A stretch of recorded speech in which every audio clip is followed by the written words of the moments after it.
Hello my dear listeners, कैसे हैं आप लोग। तो मैं लेकर आ गई हूँ आपकी फेवरेट कैरेक्टर की स्टोरी, जिसमें सिर्फ और सिर्फ कृति एंड व्यांश होंगे। तो चलो स्टोरी को शुरू करते हैं।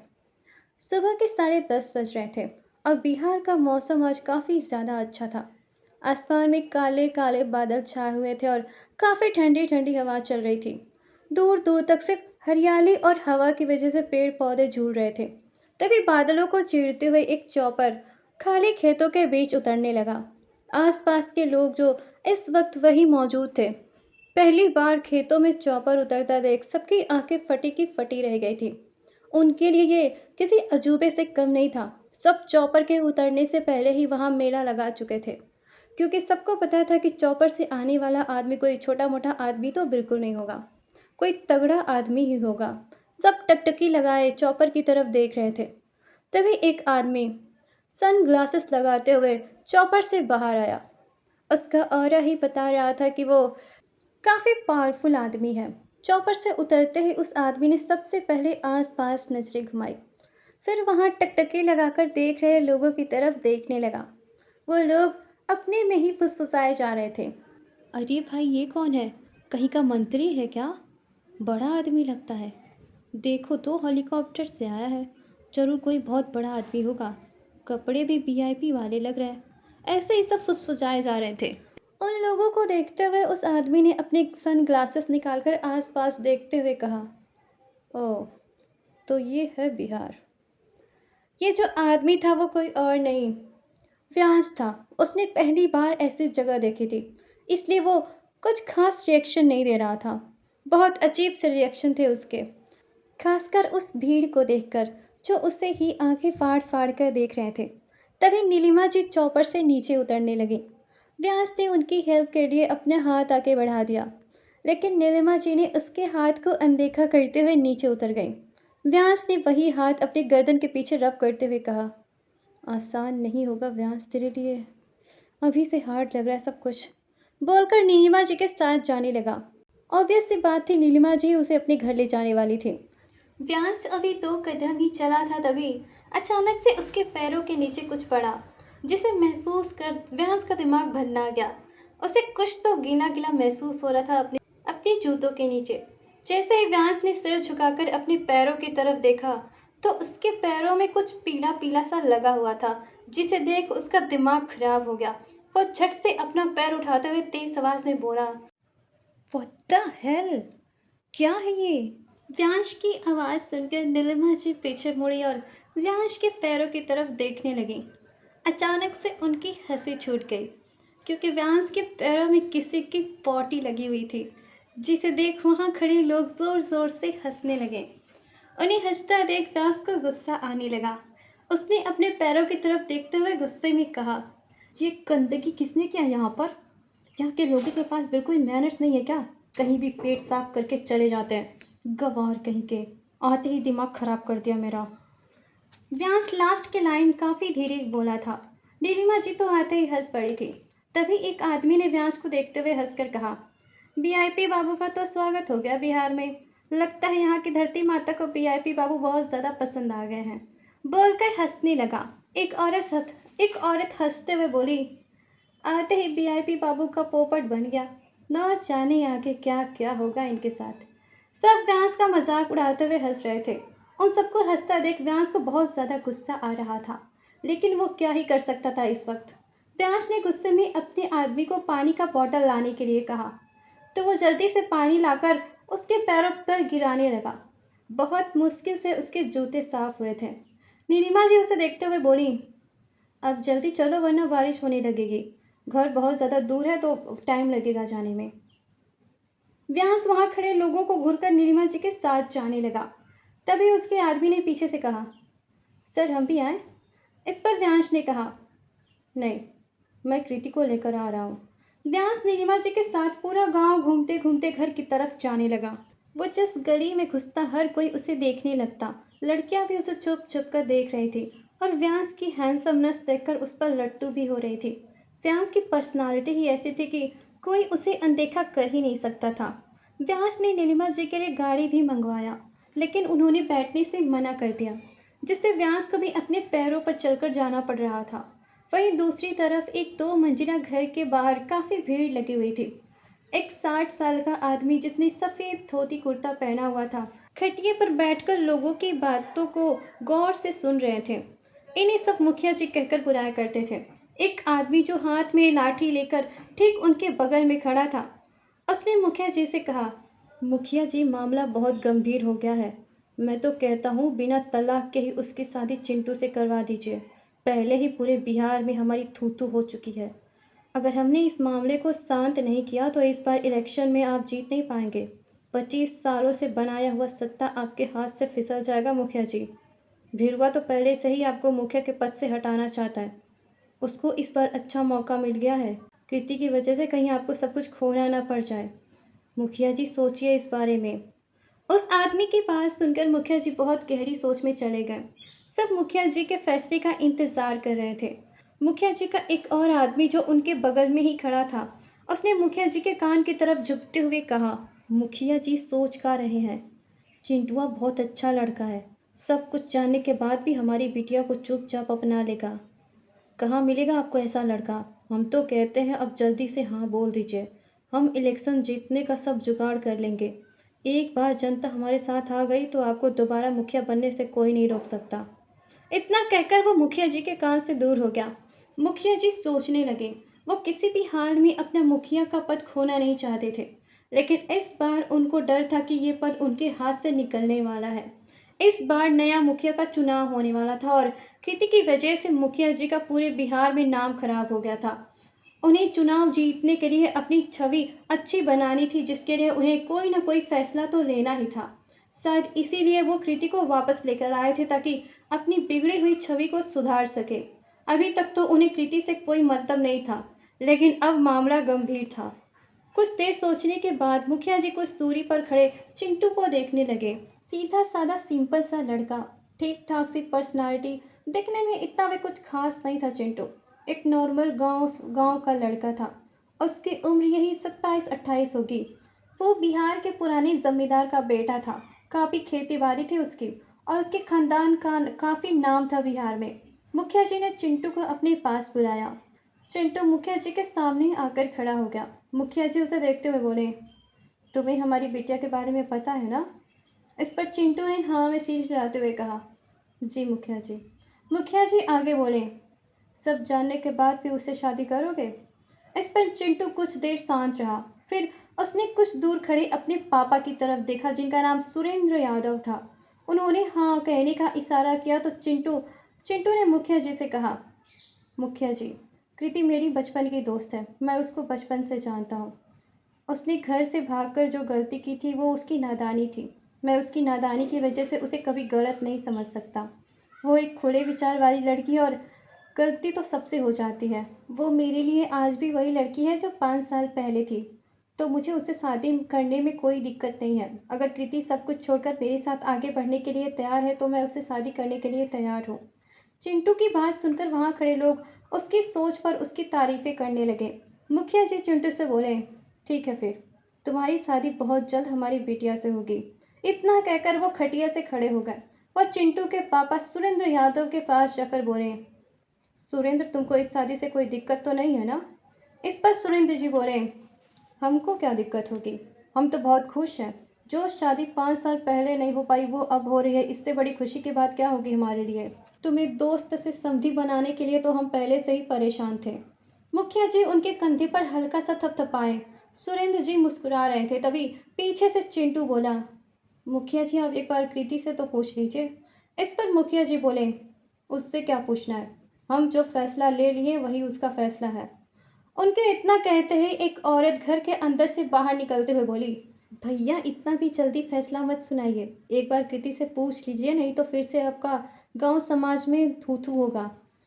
ये थी कृति की चाची अनारो जी। स्वभाव से अच्छी थी लेकिन जुबान से तेज थी वो मुखिया जी के पास आकर धीरे से बोली, भैया आप फिर से वही गलती दोहराने जा रहे हैं जो 5 साल पहले दोहराया था आपने। आपको याद है ना, आपके इस फैसले की वजह से कृति घर से भाग गई थी। आप फिर से चाहते हैं क्या कि वो दोबारा घर छोड़कर भाग जाए? हम कह रहे हैं उससे एक बार पूछ लीजिए। दोबारा समाज में थू थू करवाने से अच्छा है कि उसकी मर्जी पूछ ली जाए। कृति बिटिया की मर्जी होगी तो सब कुछ अपने आप आराम से हो जाएगा। अनारव जी की बात मुखिया जी को सही लगी। वो बिना कुछ कहे कृति से बात करने के लिए घर के अंदर चले गए। वहीं एक लड़की जिसने बटर येलो कलर का सूट सलवार पहना हुआ था, वो खिड़की पर बैठकर बाहर की तरफ देख रही थी। उसकी आंखें नम और एकदम लाल थीं। शायद वो पूरी रात नहीं सोई थी। उसका दुपट्टा हवा की वजह से अंदर की तरफ उड़ रहा था। उसके लंबे बाल चोटी में गूंथे थे। यह लड़की कोई और नहीं कृति थी। कृति को जब से यहाँ लाया गया था तब से उसे इसी कमरे में बंद करके रखा गया था। उसे खाना भी नहीं दिया गया था क्योंकि वो यहाँ से जाने की जिद कर रही थी। कृति अपने ही ख्यालों में गुम थी, तभी किसी ने कमरे का दरवाज़ा खोला। दरवाज़ा खुलने की आवाज़ से भी कृति टस से मस नहीं हुई। कृति को ऐसे मरी मरी हालत में देखकर मुखिया जी का चेहरा कठोर हो गया। उन्होंने कृति से कहा, मैंने तुम्हारे लिए एक फैसला लिया है। उम्मीद है इस बार हमारी नाक नहीं कटवाओगी। कृति ने इस पर कुछ रिएक्ट नहीं किया। मुखिया जी आगे बोले, मैंने तुम्हारी शादी चिंटू से तय कर दी है। कुछ दिनों में तुम दोनों की शादी होगी, इसलिए तुम खुद को इसके लिए तैयार कर लो। मैं बिल्कुल नहीं चाहता कि तुम्हारी वजह से मेरी नाक दोबारा कटे। बहुत मुश्किल से अपनी इज्जत दोबारा बनाया है मैंने, इसलिए अपनी जिद छोड़कर चुपचाप मेरी बात मान लो। तुमने पहले ही बहुत सारी गलतियां कर दी हैं, मैं नहीं चाहता अब दोबारा गलती करो। तुम्हारे इतना कुछ करने के बाद भी चिंटू तुमसे शादी करने के लिए तैयार है, इसलिए अब तुम्हें भी इस शादी से दिक्कत नहीं होनी चाहिए। चिंटू जैसा लड़का तुम्हें कहीं नहीं मिलेगा। मुखिया जी की बात सुनकर कृति ने उनकी तरफ देखा और बोली, पापा आपको पता है कि मेरा फैसला क्या है। प्लीज़ आप मुझे फोर्स मत कीजिए। 5 साल पहले भी मैंने चिंटू से शादी करने के लिए मना कर दिया था और आज भी मना कर रही हूँ। मुझे चिंटू बिल्कुल भी पसंद नहीं है और वैसे भी मेरी शादी हो चुकी है। मैं पहले से ही शादीशुदा हूँ और मेरा एक पति है। शादीशुदा होने के बावजूद भी शादी करना इनलीगल है, आपको पता नहीं है क्या? कृति की बात सुनकर मुखिया जी का चेहरा बहुत सख्त हो गया। वो कृति के पास आकर खड़े हुए और खिड़की से बाहर की तरफ देखते हुए कठोर आवाज़ में बोले, उसी आदमी की बात कर रही हूँ कृति बिटिया, जिसने तुम्हारी इज्जत खराब की थी। तुम उसको पति कहती हो? हाँ, तुम्हें लगा मुझे पता नहीं है कि तुम्हारे साथ क्या क्या हुआ था? 2 बार शादी करने के बाद भी तुम किसी के साथ नहीं रह पाए।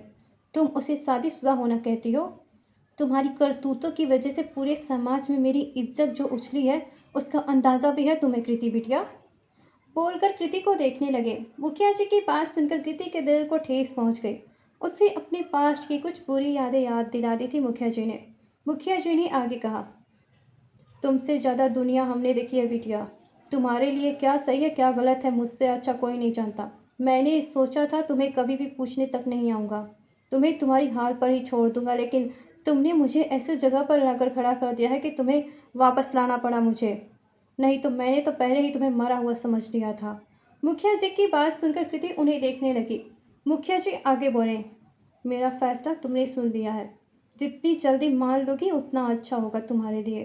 इतना कहकर वो जाने लगे। तभी कृति पीछे से बोली, मैं किसी भी हाल में शादी नहीं करूँगी। आपको जितना फोर्स करना है कर लीजिए। आप चाहे दिन रात मुझे इसी कमरे में बंद रखेंगे तब भी यहीं पड़ी रहूँगी मैं, लेकिन आपकी बात नहीं मानूंगी। मेरी शादी हो चुकी है और व्यांश मुझे लेने बहुत जल्द आएगा और आप मुझे जाने से रोक नहीं पाएंगे। प्रीति की बात सुनकर मुखिया जी को थोड़ा गुस्सा आ गया, लेकिन उन्होंने खुद को शांत रखते हुए कहा, वो यहाँ नहीं आएगा।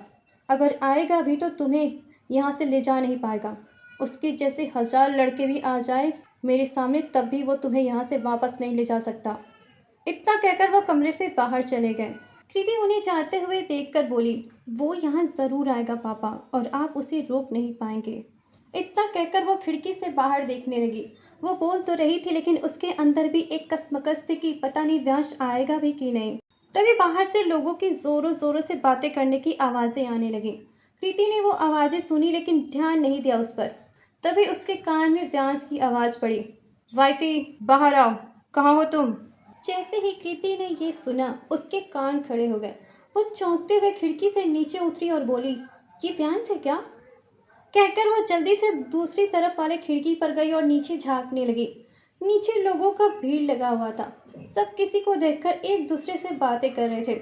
अब तक जितनी भीड़ थी उसकी 2 गुना भीड़ लग चुकी थी। कृति भीड़ के बीच खड़े एक आदमी को देखने की कोशिश कर रही थी जो अभी अभी आया था। लेकिन उसका चेहरा दिखाई नहीं दे रहा था, बस उसके हाथ और उसका चौड़ा सीना दिखाई दे रहा था। कृति बेताब नज़रों से उसे देखने की कोशिश कर रही थी, लेकिन वो उसे दिखाई ही नहीं दे रहा था। कृति को जब वो आदमी दिखाई नहीं दिया तो उसने सब्र न रखते हुए खिड़की से ही आवाज़ लगा दिया, "व्यांश, तुम हो क्या?" जैसे ही कृति की आवाज़ नीचे खड़े उस आदमी के कानों में पड़ी, उसने चेहरा उठाकर ऊपर खिड़की की तरफ देखा। कृति अभी भी उसे देख नहीं पा रही थी। तभी वो आदमी थोड़ा पीछे गया और चेहरा उठाकर कृति को देखने लगा। उसे देखते ही कृति के होठों पर लंबी सी स्माइल आ गई।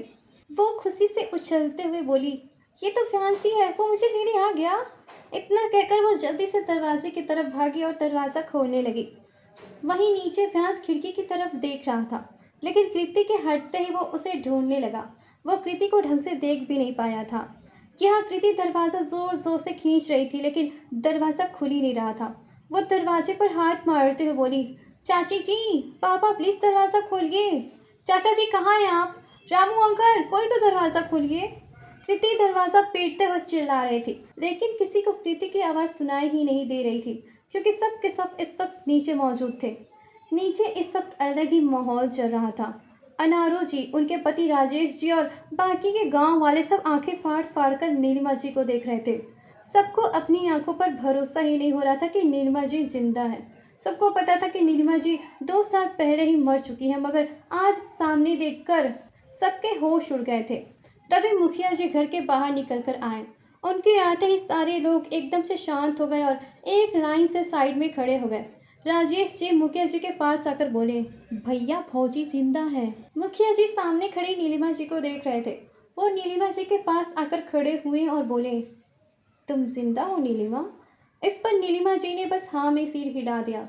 यहाँ सबकी नज़र सिर्फ और सिर्फ नीलिमा जी पर टिकी थी। किसी का ध्यान अभी तक व्यांश पर नहीं गया था, क्योंकि नीलिमा जी को देखकर सब हैरान थे और सबका पूरा ध्यान उन्हीं पर था। अनारो जी नीलिमा जी के पास आकर बोली, "हे दैया भौजी, आप सच में जिंदा हैं या हम कौन भूत भूत देख रहे हैं? आप तो मर गई थी ना?" नीलिमा जी उनसे बोली, "मैं जिंदा हूँ अनारो, मेरी जिंदा होने के पीछे बहुत लंबी कहानी है।" अनारो जी तो अभी भी यकीन नहीं कर पा रही थी। सब अपने में ही बात करने में लगे हुए थे, लेकिन व्यांस को अब गुस्सा आ रहा था। यहाँ पूरा गांव मौजूद था, लेकिन जिसके लिए वो यहाँ आया था वही नजर नहीं आ रही थी। मुखिया जी और नीलिमा जी एक दूसरे को देखने में बिजी थे। तभी व्यांस उनके पास आकर बोला, "एक्सक्यूज मी, आप दोनों का मिल मिलाप हो गया हो तो मुझे भी मेरी बीवी से मिलवा दीजिए। मुझे उसे लेकर जाना है यहाँ से।" फ्रांस की बात सुनकर अब जाकर मुखिया जी की नज़र उस पर पड़ी थी। वो कठोर नज़रों से उसे देखने लगे। उन्होंने नीलिमा जी की तरफ देखते हुए कहा, "ये कौन है?" इस पर नीलिमा जी व्यांश को देखने लगी। उन्हें समझ ही नहीं आ रहा था कि वो व्यांश के बारे में उन्हें कैसे बताएं। ऐसा नहीं था कि मुखिया जी व्यांश के बारे में जानते नहीं थे। वो उसे जानते थे, लेकिन वो अभी उसे पहचान नहीं पा रहे थे। तभी व्यांश ने बिना एक्सप्रेशन से उन्हें जवाब दिया, "मैं आपकी बेटी का पति हूँ, व्यांश शहजादा, यानी कि आपका दामाद। अपनी बीवी को लेने आया हूँ यहाँ।" जैसे ही व्यांश ने ये कहा, मुखिया जी के भाव बदल गए। बाकी सबके भी होश उड़ गए थे। व्यांश आसपास का माहौल देखते हुए बोला, "सुना है दामाद जब पहली बार अपने ससुराल आता है तो उसकी अच्छे से खातिरदारी होती है, लेकिन आपको देखकर लगता है कि मुझे किसी भी खातिरदारी की उम्मीद रखनी नहीं चाहिए। आप बस मेरी जाने मन को बुला दीजिए, मेरा चौपर वेट कर रहा है हमारा।" व्यांश की बात सुनकर मुखिया जी के भाव कठोर हो गए। उन्होंने व्यांश को देखते हुए कठोर आवाज में कहा, "जैसे आए हो वैसे ही लौट जाओ।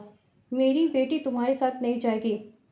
इस पर व्यांश सर्द नजरों से उन्हें देखते हुए बोला, "क्यों? उसके मेरे साथ जाने से कोई प्रॉब्लम है आपको?" इस पर मुखिया जी बोले, "हाँ, बहुत दिक्कत है मुझे। मैं तुम्हारे जैसे आदमी के साथ अपनी बेटी को नहीं भेज सकता। अब जाओ, लौट जाओ यहाँ से।" बोलकर घर के अंदर जाने लगे। तभी व्यांश बोला, "वॉट यू मीन मेरे जैसा आदमी? आप होते कौन है मुझे भेजने वाले? कृति मेरी बीवी है, मैं उसे लेकर जाऊंगा यहाँ से।" व्यांस की बात सुनकर मुखिया जी उसकी तरफ मुड़े और गुस्से में उसे देखने लगे। व्यांस उनके सामने जाकर खड़ा हुआ और उनकी आंखों में देखते हुए बोला, "इतने सालों तक तो आपको मेरी बीवी से लगाव नहीं था, फिर अचानक से लगाव कैसे हो गया? अब तक तो बिल्कुल गायब थे आप। अचानक से मेरी बीवी की याद कैसे आ गई आपको?" मुखिया जी कठोर नजरों से व्यांश को देखने लगे। इससे पहले कि बात आगे बढ़ती, नीलिमा जी मुखिया जी के पास जाकर बोली, सुनिए जी, ये सब बातें घर के बाहर मत कीजिए, हम घर के अंदर चल के बात करते हैं इस बारे में। नीलिमा जी के कहने पर भी मुखिया जी की नज़र व्यांस से नहीं हटी थी। व्यांस भी उन्हें देख रहा था। तभी राजेश जी व्यांस से बोले, ए लड़के, जैसे आए हो वैसे ही लौट जाओ। हमारी बिटिया तुम्हारे साथ नहीं जाएगी, उसे भूल जाओ। राजेश जी के इतना कहते ही व्यांश थोड़ा गुस्से में उनकी तरफ पलटते हुए बोला, क्यों क्यों नहीं जाएगी वो? व्यांस के इतना कहते ही मुखिया जी बोले, क्योंकि तुम हमारी बेटी के लायक नहीं हो। मुखिया जी की बात सुनकर व्यांस भौहें तानकर उन्हें देखने लगा। तभी ऊपर खिड़की से कृति चिल्लाई, व्यांस मैं यहाँ हूँ, बाहर से दरवाज़ा बंद है, मैं आ नहीं पा रही हूँ, प्लीज़ दरवाज़ा खुलवा दो। व्यांस कृति की तरफ देखने लगा। अब जाकर कृति उसे दिखाई दी। एक पल के लिए तो वो कृति को पहचान ही नहीं पाया था, क्योंकि कृति सूट सलवार में खड़ी थी और व्यांस ने पहली बार उसे इस लुक में देखा था। उसने अपने साथ आए एक आदमी को इशारा किया तो वो तुरंत घर में घुस गया। मुखिया जी के लोग उसे रोकने की कोशिश करने लगे, लेकिन व्यांश के आदमी को रोक पाना आसान थोड़ी था। उन्होंने जाकर कृति के कमरे का दरवाज़ा खोल दिया। कृति दौड़ते हुए नीचे आने लगी। व्यांस मुखिया जी के सामने आकर बोला, किस एंगल से मैं आपको कृति के लायक नहीं लगता हूँ? मेरे पास पैसा है, दौलत है, बड़ा घर है, गाड़ी है, बिजनेस है, अच्छी पर्सनालिटी भी है, और क्या चाहिए आपको? इस पर मुखिया जी बहुत घमंड से बोले, तुम मेरी बेटी को प्यार और सम्मान नहीं दे सकते। जो इंसान इज्जत खराब करना जानता हो उससे इज्जत की उम्मीद नहीं की जाती। मुखिया जी की बात सुनकर व्यांस के एक्सप्रेशन बदल गए। मुखिया जी व्यांस को देखते हुए आगे बोले, तुम्हें लगता है मैं तुम्हारे बारे में जानता नहीं हूँ? तुमने मेरी बेटी के साथ क्या क्या किया था मुझे पता नहीं है? तुम मेरी बेटी के लायक कहीं से भी नहीं हो। तुम मेरी उम्मीदों पर कभी खरा नहीं उतर सकते। तुम जैसे शहरी लोग भरोसे के लायक नहीं होते। मैं अपनी बेटी को तुम्हारे साथ अपनी ज़िंदगी खराब करने नहीं दूंगा, इसलिए उल्टे पांव लौट जाओ यहाँ से। मुखिया जी की बातें सुनकर व्यांश का खून खौल उठा। तभी कृति व्यांश का नाम लेते हुए घर के अंदर से दौड़ते हुए बाहर आने लगी। कृति की आवाज़ सुनते ही व्यांश ने उसकी तरफ देखा। कृति भागते हुए उसके पास से आ रही थी। उसका दुपट्टा लहरा रहा था और उसकी चोटी भागते हुए इधर उधर हो रही थी। व्यांश उसे देखते ही अपनी जगह पर फ्रीज हो गया। वो कृति को देखते ही खो सा गया था। कृति दौड़ते हुए आकर व्यांस के गले लगने को हुई। अगले ही पल मुखिया जी ने उसका हाथ पकड़कर खींचते हुए व्यांस से दूर कर दिया। कृति शॉक्ड होकर उन्हें देखने लगी। उनकी इस हरकत से व्यांस को गुस्सा आने लगा। उसकी बीवी उसके गले लग रही थी और उसके बाप ने उसे रोक दिया था। ये चीज व्यांस को बिल्कुल भी पसंद नहीं आई थी। कृति मुखिया जी से अपने हाथ छुड़ाते हुए बोली, पापा प्लीज मेरा हाथ छोड़िए, मुझे व्यांस के साथ जाना है। उसके इतना कहते ही मुखिया जी उस पर गुस्सा करते हुए बोले, कहीं नहीं जाओगी तुम उसके साथ। उसने पहले ही तुम्हारी जिंदगी खराब कर दी है और तुम उसी के साथ जाना चाहती हो। कृति परेशान होकर बोली, प्लीज पापा मुझे जाने दीजिए, मुझे नहीं रहना यहाँ पर। मुखिया जी उसे गुस्से में देखते हुए बोले, जिसके साथ तुम जाने की बातें कर रही हो वो तुम्हारे लायक नहीं है बिटिया। शहरी लोग कभी भी भरोसे के लायक नहीं होते। वो 2-4 दिन तुम्हारे साथ रहेंगे, फिर तुम्हें उठाकर अपनी ज़िंदगी से बाहर फेंक देंगे। इसलिए मैं तुम्हें उसके साथ जाने नहीं दूंगा। अनारो, इसे लेकर जाओ यहाँ से। अनारो जी जल्दी से आकर कृति को अपने साथ लेकर जाने लगी। तभी कृति ने व्यांश का हाथ पकड़ लिया और बोली, व्यांश प्लीज मुझे अपने साथ ले चलो। अनारो जी के खींचने से कृति का हाथ व्यांश से छूट गया। तभी व्यांश ने अचानक से उसका हाथ पकड़ लिया और कृति को अपनी तरफ खींच लिया। अनारो जी का हाथ कृति से छूट गया और कृति झट से व्यांश के बगल में आकर खड़ी हो गई। व्यांश मुखिया जी को देखते हुए बोला, आपकी उम्मीदों पर खरा उतरूं या ना उतरूं, लेकिन अपनी जानेमान की उम्मीदों पर खरा ज़रूर उतरूंगा। मैं उसे अपने साथ लेकर जा रहा हूँ, रोक सकते हैं तो रोक लीजिए। व्यांस ने चैलेंज भरी नज़रों से मुखिया जी को देखा और कृति को अपने साथ लेकर जाने लगा। मुखिया जी की मुट्ठी गुस्से में कस गई थी। व्यांस ने बस 2 ही कदम बढ़ाया था कि मुखिया जी के आदमियों ने हाथ में डंडा लेकर व्यांस को सामने से घेर लिया। कृति ने कसकर व्यांस का हाथ पकड़ लिया। एक आदमी ने व्यांश को देखते हुए कहा, तुम मुखिया जी की बेटी को यहाँ से नहीं ले जा सकते। ये मुखिया जी का गांव है, यहाँ उनके मर्जी के खिलाफ एक पत्ता भी यहाँ से वहाँ नहीं जाता है। इस पर व्यांस ने बिना एक्सप्रेशन से कहा, अच्छी बात है कि तुम्हारे मुखिया जी के मर्जी के बिना एक पत्ता भी यहाँ से वहाँ नहीं जाता है, लेकिन मैं कोई पत्ता नहीं हूँ। व्यांस रायशादा नाम है मेरा। मैं अपनी मर्जी से आता भी हूँ और अपनी मर्जी से जाता भी हूँ। चलो वाइफी। इतना कहकर वो कृति को लेकर आगे बढ़ने लगा। कृति उसका हाथ पकड़कर रोकते हुए बोली, व्यांस आके मत जाओ।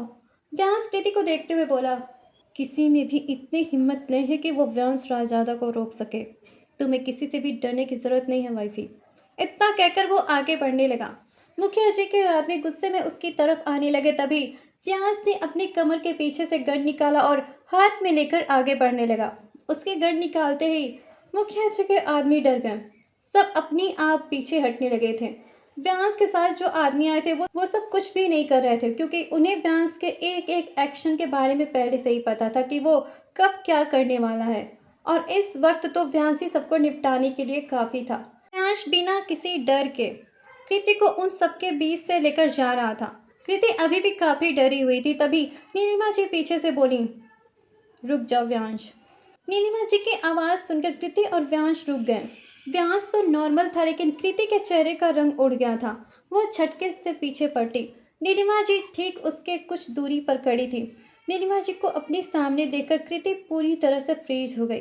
तभी नीलिमा जी व्यांश को देखते हुए बोली, मैं भी तुम्हें कृति को यहाँ से लेकर जाने की परमिशन नहीं देती। नीलिमा जी की बात सुनकर व्यांश के एक्सप्रेशन सर्द हो गए। वो नीलिमा जी को देखते हुए बोला, क्यों, अब आपको क्या दिक्कत हो गई?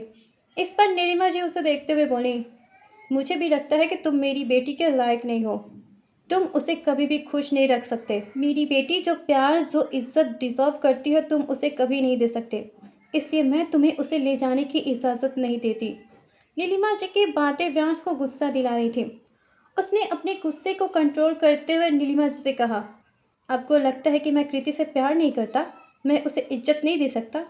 इस पर नीलिमा जी ने बिना भाव के कहा, तुम हमेशा से कृति के साथ गलत करते आए हो, इसलिए तुम पर यकीन करके अपनी बेटी को तुम्हें नहीं दे सकती मैं। तुमने पहले ही मेरी बेटी के साथ बहुत कुछ गलत किया है, इसलिए तुम उसके लायक नहीं हो। मैं अपनी बेटी की पूरी ज़िंदगी तुम्हारे भरोसे दांव पर नहीं लगा सकती। मेरी बेटी तुमसे अच्छा डिजर्व करती है। नीलिमा जी की बातें सुनकर व्यांस की मुट्ठी कस गई। अब ये बात उसके सेल्फ रिस्पेक्ट पर आ गई थी। मुखिया और बाकी सबका तो ठीक था, लेकिन नीलिमा जी ने उसके कैरेक्टर पर सवाल उठा दिया था। गांव वाले भी कहना शुरू कर दिए थे कि शहरी लोगों पर भरोसा नहीं कर सकते। इन इन जैसे अमीरों का कोई भरोसा नहीं होता, ना जाने कब क्या कर दे। कुछ लोग तो ये भी बोल रहे थे कि अच्छा हुआ मुखिया जी कृति बिटिया को यहाँ लेकर आ गए, नहीं तो कृति बिटिया के साथ न जाने ये आदमी क्या करता। मैंने तो सुना है कि इसका कोई परिवार ही नहीं है। बिना परिवार वाले घर में लड़की के साथ क्या होगा क्या नहीं किसे पता। ये सारी बातें सुनकर व्यांस को अब बहुत ज़्यादा गुस्सा आ रहा था। वहीं कृति तो अपनी जगह पर बिल्कुल फ्रीज खड़ी थी। उसे लग रहा था कि नीलिमा जी उसकी आंखों का धोखा है। व्यांश ने अपने गुस्से को बहुत मुश्किल से हैंडल करते हुए मुखिया जी और नीलिमा जी से कहा, अगर आपको मुझ पर भरोसा नहीं है तो ठीक है। मैं आपकी बेटी को तब तक अपने साथ लेकर नहीं जाऊंगा जब तक मैं ये प्रूव नहीं कर देता कि मैं उसके लायक हूँ। मैं ये प्रूव करूंगा आप सबको कि मैं कृति के लिए बेस्ट हूँ। उसे मुझसे ज़्यादा प्यार और इज्जत कोई नहीं दे सकता। आपको जो डाउट है मुझ पर, मैं वो क्लियर करके ही कृति को यहाँ से वापस ले जाऊंगा। इस पर मुखिया जी बोले, कभी नहीं कर पाओगे। तुम हमारी बेटी के लायक कभी नहीं बन सकते। इस पर व्यांस भी उन्हें देखते हुए बहुत एटीट्यूड से बोला, अगर ये चैलेंज है तो ये चैलेंज एक्सेप्ट करता हूँ मैं। अब मैं यहाँ से तभी जाऊँगा जब आपको मुझ पर यकीन हो जाएगा कि मैं आपकी बेटी के लायक हूँ। व्यास की बात सुनकर मुखिया जी कठोर नज़रों से उसे देखने लगे। तभी राजेश जी उनकी तरफ झुकते हुए बोले, भैया कृति बिटिया को रोकने का यही अच्छा मौका है। उस लड़के की बात मान लीजिए आप। हम कुछ न कुछ करके बाद में इस लड़के को यहाँ से भगा देंगे। अभी के लिए इस लड़के की बात मानना ही सही रहेगा। हम बाद में सोच विचार कर देंगे कि इसका क्या करना है। राजेश जी की बात सुनकर मुखिया जी ने पूरे घमंड से कहा, ठीक है, खुद को साबित करके दिखाओ कि तुम कृति बिटिया के लायक हो। तब तक हमारी कृति बिटिया हमारे साथ रहेगी। तुम उसके आस-पास भी नहीं भटकोगे। मंजूर है? इस पर व्यांश ने एक नज़र कृति को देखा, फिर मुखिया जी से कहा, मंजूर है। मुखिया जी व्यांश के पास आकर उसे देखते हुए बोले, अगर तुम खुद को साबित करने में फेल हुए तो तुम्हें कृति को तलाक देना पड़ेगा। बोलो, अभी भी कर पाओगे? मुखिया जी का शर्त सुनकर सबके होश उड़ गए। व्यास का चेहरा भी डार्क हो गया था, लेकिन उसे खुद पर भरोसा था। उसने मुखिया जी से कहा, अगर मेरा प्यार कृति के लिए कम पड़ा या खुद को साबित नहीं कर पाया तो मैं खुद ब खुद उसकी ज़िंदगी से निकल जाऊंगा। व्यास की ये बात सुनकर कृति हैरानी से उसे देखने लगी। अभी तक तो वो नीलिमा जी को देख रही थी, लेकिन अपनी आंखों का धोखा समझकर उसने नीलिमा जी से अपनी नजरें हटा ली थी, क्योंकि क्योंकि एक मरा हुआ इंसान वापस कैसे आ सकता है, ये तो इम्पॉसिबल था। तभी मुखिया जी ने कृति का हाथ पकड़कर उसे अपनी तरफ खींचा और व्यास से कहा, तुम्हारी परीक्षा आज से शुरू होगी और जब तक ये परीक्षा चलेगी तुम कृति के करीब नहीं आ सकते, और मैं जो कहूँगा वही करना पड़ेगा तुम्हें। तुम चाहो तो हार भी मान सकते हो, तुम पर कोई दबाव नहीं होगा, तुम पर कोई दबाव नहीं होगा। व्यांश ने उन्हें देखते हुए कॉन्फिडेंस से कहा, हार मानने का तो सवाल ही नहीं बनता। मुखिया जी भी पूरे कॉन्फिडेंस से बोले, सोच लो, ऐसी ऐसी चीज़ें करनी पड़ेंगी जो तुमने कभी सोची भी नहीं होंगी। रो दोगे खुद को साबित करते करते। एक बार अच्छे से सोच लो। व्यास ने पूरे एटीट्यूड के साथ मुखिया जी से कहा, रोएंगे तो आप ससुर जी, जब आपकी बेटी को आपके सामने से ही उठाकर ले जाऊंगा। तैयार रहिए रोने के लिए, क्योंकि आपके मंसूबों पर बहुत जल्दी पानी फिरने वाला है। बोलकर टेढ़ी स्माइल करते हुए मुखिया जी को देखने लगा। मुखिया जी व्यास के इशारे अच्छे से समझ रहे थे कि वो क्या कहना चाहता है। तभी कृति मुखिया जी का हाथ छुड़ाकर व्यास के पास आते हुए बोली, व्यास, इन सब फालतू पछड़े में मत पड़ो। तुम जानते नहीं हो पापा को, वो तुम्हें हराने के लिए कुछ भी करेंगे। व्यास उसके गाल पर हाथ रखकर बोला, डोंट वरी जाने मन, मुझे तुम्हारे बाप जैसे लोगों से भिड़ने की आदत है।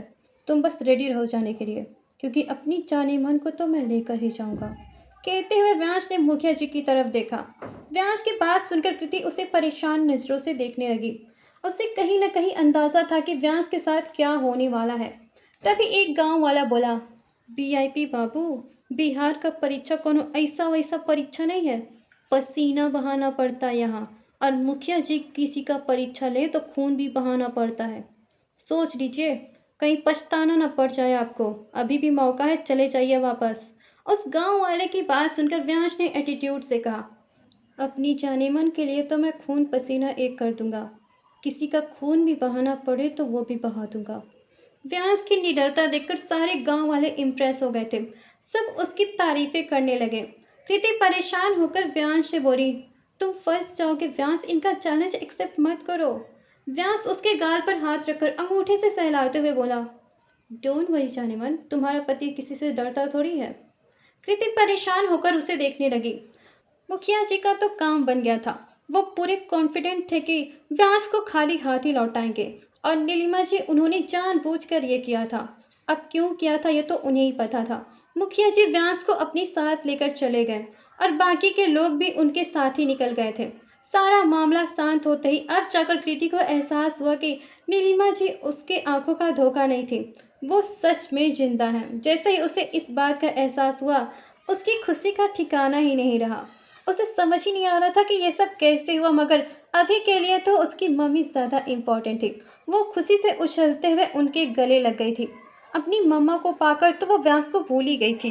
वो नीलिमा जी से कमरे में बैठकर बातें कर रही थी, तभी अनारो जी हाथ में फ़ोन लेकर हंसते हुए कमरे में आई और नीलिमा जी से बोली, पता है भौजी, आपका जो दामाद है ना, उसको तो कुछ अइबा नहीं करता है। बहुत बड़ा बड़ा फेंक रहा था, हम खुद को साबित कर लेंगे, हम हाई कर लेंगे, हम हाउ कर लेंगे। अब समझ में आ रहा होगा उसको, किसी बतियाने से कुछ नहीं होता है, करके दिखाना भी पड़ता है। पहले ही दिन आपका दामाद फेल हो गया, पता नहीं कैसे खुद को साबित करेगा। हम तो पहले ही से जानते थे कि उससे कुछ नहीं हो पाएगा। कहते हुए अनारो जी नीलिमा जी और कृति के पास आकर बैठ गई। अनारो जी की बात सुनकर कृति उन्हें हैरानी से देखने लगी। उसने अनारो जी से पूछा, चाची बात क्या है, वहाँ क्या हो रहा है? इस पर अनारो जी बोली, कृति बिटिया, तुम ना एकदम भगचोनहर पति पाई हो। उसको तो कुछ अइबा नहीं करता है, उससे समझदार तो हमारे गांव के छोटे छोटे बच्चे हैं। इतना बड़ा हो गया है लेकिन उसको पता ही नहीं है कि कुदाल कैसे चलाते हैं। अनारो जी की बात सुनकर कृति के होश उड़ गए। वो शॉक्ड होकर बोली, क्या चाची, आप क्या बोल रही हैं? इस पर अनारो जी बोली, कृति बिटिया, जाओ खेतवा में देख लो, पता चल जाएगा कि तुम्हारा भतरा क्या कर रहा है। पूरा गांव में तमाशा मच गया है एकदम। जैसे ही अनारो जी ने ये कहा, कृति खुद को रोक नहीं पाई और भागते हुए खेत की तरफ जाने लगी। जैसे ही वो वहां पहुंची, उसके होश उड़ गए। लगभग पूरा गांव वहां मौजूद था और सब के सब व्यांश को देखकर हंस रहे थे। कृति ने व्यांश की तरफ देखा तो बेचारा चिलचिलाते धूप में खेत कोड़ रहा था। उसे तो कुदाल चलाना ही नहीं आ रहा था, लेकिन वो जैसे तैसे कोशिश कर रहा था। मुखिया जी ने पहले दिन ही उसे खेतों में काम करने के लिए लगा दिया था और एक बड़ा सा खेत कोड़ने के लिए दे दिया था उसे। ये उनका पहला टास्क था व्यांश के लिए, जिसे वो ढंग से क्या बिल्कुल ही नहीं कर पा रहा था। उसके पूरे कपड़ों में मिट्टी लग गई थी और वो पसीने से पूरा भीग चुका था।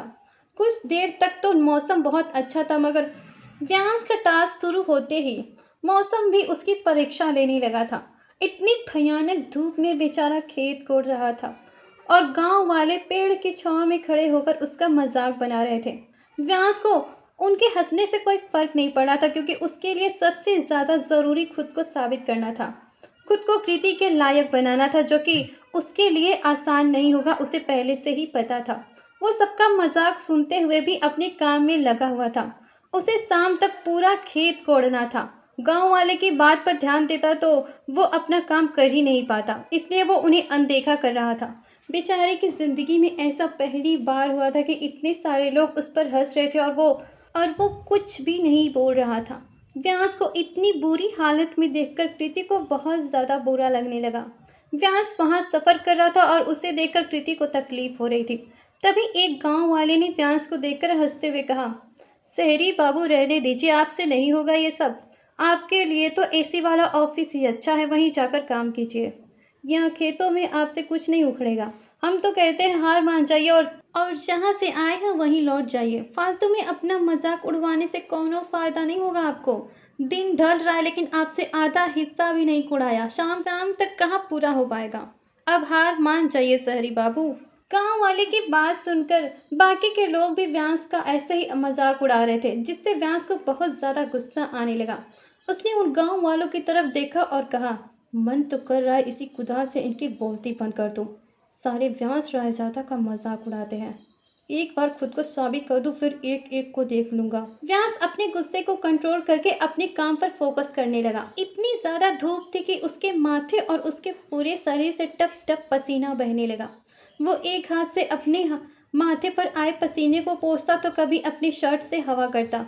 बेचारा इतना ज़्यादा परेशान हो गया था और गांव वाले उसे इस तरह से देखकर हंस रहे थे। वो लोग इसलिए ऐसा कर रहे थे ताकि व्यास हार मान जाए। मुखिया जी तो अपनी जीत पर मुस्कुरा रहे थे। एक गांव वाला कुछ कहकर हंस रहा था तो दूसरा शुरू हो जा रहा था। वो लोग एक सेकेंड के लिए भी व्यास का मजाक उड़ाना छोड़ नहीं रहे थे। व्यास की ऐसी हालत देखकर और उन लोगों को व्यास का मजाक उड़ाता देखकर कृति गुस्से में उन आदमियों से बोली, आप लोग उसका मजाक उड़ाना बंद करेंगे? दिखाई नहीं देता वो कितनी मेहनत कर रहा है? आप लोगों को शर्म नहीं आती किसी की मेहनत पर मजाक उड़ाते हुए? वो अपनी पूरी कोशिश कर रहा है और आप लोग उसका मजाक उड़ा रहे हैं। थोड़ा तो शर्म कीजिए आप लोग। बोलकर गुस्से में उन आदमियों को देखने लगी। सारे गांव वाले चुप हो गए थे। कृति की आवाज सुनकर व्यांश ने उसकी तरफ देखा। कृति को देखते ही व्यांश की थकावट एक सेकंड में गायब हो गई। उसने उसके अंदर एकदम से एनर्जी आ गई थी। वो कृति को देखकर हल्का सा मुस्कुरा दिया। कृति ने उसे देखकर एक आदमी के हाथ से पानी का बोतल छीन लिया और व्यांश के पास जाने लगी। जिस आदमी से उसने बोतल छीना था वो पानी ही पी रहा था, लेकिन अचानक से कृति के बोतल छीनने से उसके मुंह पर पानी गिर गया था। वो अपने मुंह से पानी को साफ करते हुए बोला, पानी चाहिए था तो मांग लेती मैडम, पूरे मुंह पर पानी गिराने की क्या जरूरत थी। कृति व्यास के पास आई और उसने व्यास के हाथ से कुदाल छीनकर नीचे फेंक दिया और बोली, छोड़ो इसे, तुम अब ये काम नहीं करोगे। व्यास सर्द आवाज में कृति से बोला, ये क्या कर रही हो तुम वाइफी? कृति अपने दुपट्टे से व्यास के चेहरे पर आए पसीने को साफ करते हुए बोली, मैंने कह दिया ना, तुम ये काम नहीं करोगे। सब तुम्हारा मजाक उड़ा रहे हैं, तुम्हारी बेइज्जती कर रहे हैं। मुझे अच्छा नहीं लग रहा है। तुम अब ये काम नहीं करोगे, समझे तुम? हम अभी जाएंगे यहाँ से। अपने आदमियों को बुला लो। अब चाहे मारपीट करना पड़े या किसी का सिर फोड़ना पड़े, हम यहाँ से जाएंगे तो जाएंगे। कहते हुए कृति इमोशनल हो गई थी। उसे व्यास के लिए सच में बहुत ज़्यादा बुरा लग रहा था। कृति को अपने लिए इतना परेशान, इतना फिक्र करता देख व्यास उसे देखता ही रह गया। उसने कृति को देखते हुए कहा, क्यों वाइफी, क्या दिक्कत है? कर तो रहा हूँ मैं। कुछ दिनों की बात है, दिल्ली तो हमें जाना ही है। कृति गुस्से में उसे देखते हुए बोली, मैं तुम्हें परेशान होते हुए नहीं देख सकती व्यांश। सब मजाक उड़ा रहे हैं तुम्हारा। तुम्हें दिखाई नहीं देता, सब तुम्हें जानबूझकर परेशान कर रहे हैं, तुम्हें नीचा दिखाने की कोशिश कर रहे हैं। व्यांश कृति का हाथ पकड़कर अपनी गर्दन पर रखते हुए बोला, तो करने दो परेशान, तुम्हारे लिए इतना तो बर्दाश्त कर ही सकता हूं मैं। कृति की आंखें नम हो गई। वो व्यांश को देखते हुए बोली, इसकी जरूरत नहीं है व्यांश। जरूरत है वाइफी। क्यों क्यों जरूरत है? क्योंकि मैं तुमसे प्यार करता हूँ, बोलकर व्यांश कृति की आंखों में देखने लगा। कृति व्यांश के चेहरे को देखने लगी। उसका दिल एकदम से तेज धड़कने लगा था। व्यांश कृति को देखते हुए बोला, मेरी गर्दन और सीने पर भी बहुत पसीना हो रहा है, वहां भी पोंछ दो। कहते हुए उसने अपनी शर्ट के 2 बटन खोल दिए। कृति जो कि व्यांश के चेहरे को देख रही थी, वो अपने सेंस में आते हुए बोली, बहुत शौक से कर रहे हो ना? करो, आराम से करो, यहाँ से काले होकर दिल्ली जाओगे। व्यांश उसे देखते हुए शॉक्ड होकर बोला, रियली? इस पर कृति उसके गर्दन से पसीना साफ करते हुए बोली, और नहीं तो क्या, 3 घंटे में ही इतने सांवले हो गए, शाम तक तो और ज्यादा हो जाओगे, और यहाँ से दिल्ली जाते जाते एकदम काले हो जाओगे, बिल्कुल अफ्रीकन जैसे। इस पर व्यांश गांव वालों की तरफ देखते हुए बोला, ओह, अब समझा मैं, इसीलिए ये गांव वाले इतनी ज्यादा काले हैं। व्यांश की बात सुनकर कृति हंस पड़ी। तभी व्यांश उसे देखते हुए बोला, इंक्लूडिंग योर फादर वाइफी। व्यांश की बात सुनकर कृति उसे घूरते हुए बोली, व्यांश क्या बोल रहे हो तुम? व्यांश मुस्कुराने लगा। कृति फिर से हंस पड़ी थी। व्यांश की बातों में उलझे हुए कृति उसके सीने पर आए पसीने को भी अपने दुपट्टे से साफ कर रही थी और साथ में हंस भी रही थी। व्यांश उसे गहरी नजरों से देखने लगा। हंसते हुए कृति बहुत ज्यादा सुंदर लग रही थी। ऊपर से उसकी पतली पतली लटें उसके चेहरे पर आ रही थी। माथे पर वाइट मोती वाली बिंदी और नेचुरल पिंक होंठ। व्यांश कृति के चेहरे को बहुत ध्यान से देख रहा था। उसने कृति को देखते हुए ही कहा, तुम बहुत ज्यादा खूबसूरत लग रही हो वाइफी। व्यांश की बात सुनकर कृति उसे देखने लगी। उसकी हंसी एकदम से गायब हो गई थी। व्यांश कृति को देखते हुए आगे बोला, ये ड्रेस तुम पर बहुत अच्छा लग रहा है। तुम्हारे दुपट्टे की स्मेल भी बहुत ज़्यादा रिफ्रेशिंग और ब्यूटीफुल है, बिल्कुल तुम्हारी तरह। व्यांस के मुंह से अपनी इतनी तारीफ सुनकर कृति ब्लश करते हुए अपना चेहरा इधर उधर करने लगी। आज के लिए बस इतना ही। अब आने वाले एपिसोड में सुनेंगे कि कृति और व्यांस के बीच आगे क्या होने वाला है। व्यांस को और किस किस तरह की परीक्षा देनी पड़ेगी कृति के लिए। क्या इस बीच व्यांस और कृति करीब आएंगे? जानने के लिए सुनिए माई डेंजरस विलन। तब तक के लिए टाटा बाय बाय।